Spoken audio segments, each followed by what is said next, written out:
ñibbi si 1902 11 novembre ci pooru Dakar bato bi costé 16 heures la yónni benn tubaab ñi ko doon tere léegi lay yónni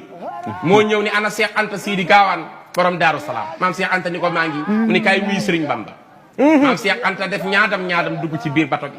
fekk bàyyi sëñ Saaliwu toog féete penk mbaxanem curu cara la sol mu ngi bokk kaamilu alquranul karim ak fulkul mas'ud di jëm ju tuuti niru sëñ Abdul Xaadir rafet ba mel ni sëñ Basiiru leer gi nes des mëndoog sëñ Ibrahima Mbacke ñuulaayu sëñ Ibrahima Mbacke bala yor baatinub sëñ Baara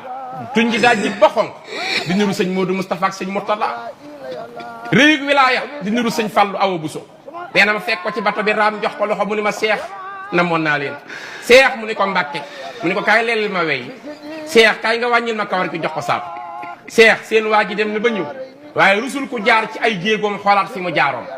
benn archive du andi lu saalikloo seen waa ji wala lu ko juumloo musuma jaawale yàlla sama borom jaamu naa ko lu ko kenn mës ta jaamu tagg naa ko ci géej gi lu ko kenn mës ta tagg tubaab bi war naa leen loo xam ne ba àddunay tukki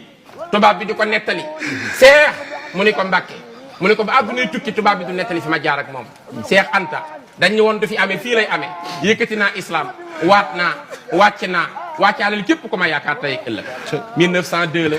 fukki fan ak juróom ci baraxlu Sambaan ci la dem Ndar yónni Cheikh Issa Dieng mu wol ko Cerno borom bayteeg maqama bàyyi Cheikh Awa Balla ak Modou Awa Balla Zubeyru Meqdaad moom la ma Daaru Muxti di màggal